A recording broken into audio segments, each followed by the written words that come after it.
The Lord be with you. A reading from the Holy Gospel according to Matthew.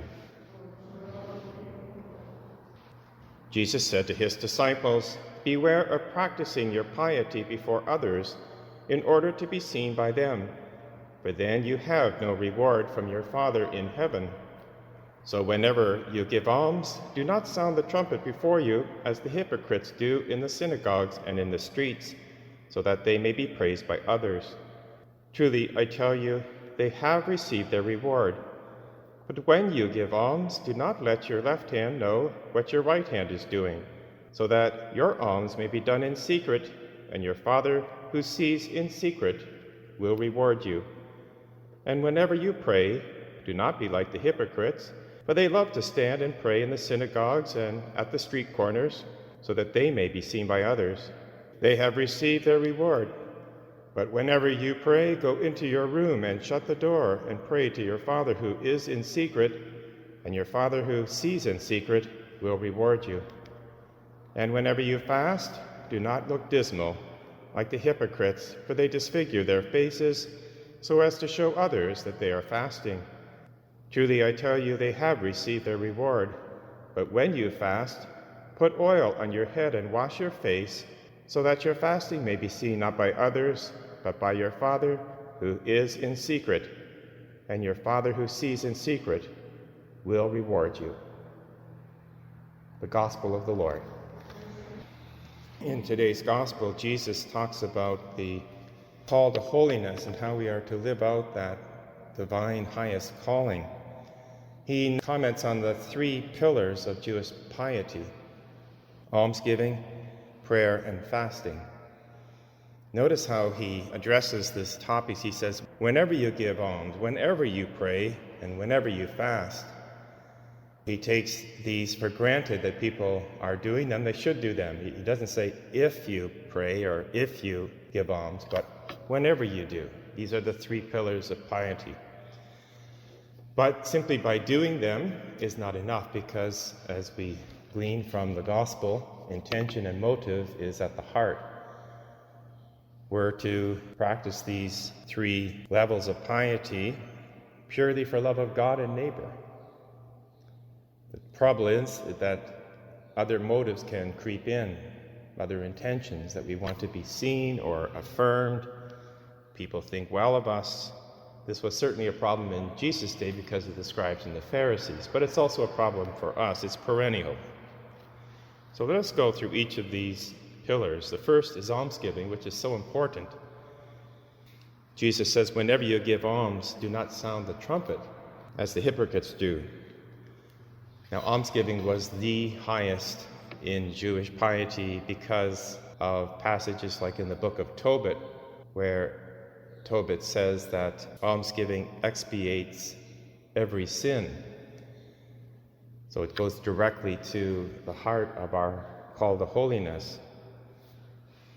In the first reading, we have excellent advice from St. Paul as to how to practice almsgiving. Paul says, sow bountifully and reap bountifully, and do it with a cheerful heart. So there's the motive.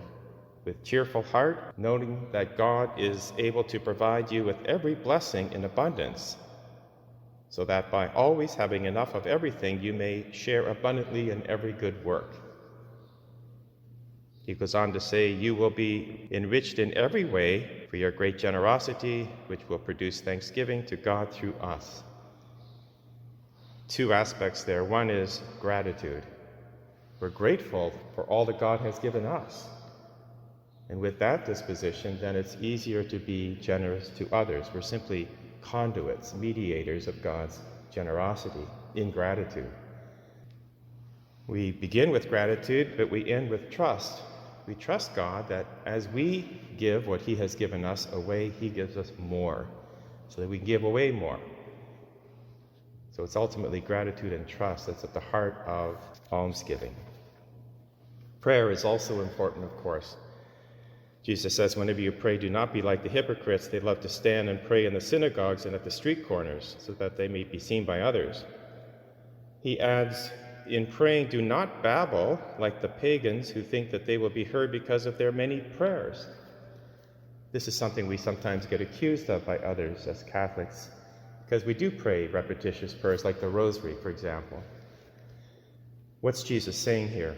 There's nothing wrong with repetition, because obviously the scriptures are full of repetitious prayers. You look at the Psalms, for example, Psalm 136, the line, God's love endures forever, is repeated 26 times in one psalm. And it's Jesus who teaches us the Our Father. Part of that prayer is, give us this day our daily bread. So he's expecting us to pray this prayer repetitiously, at least every day.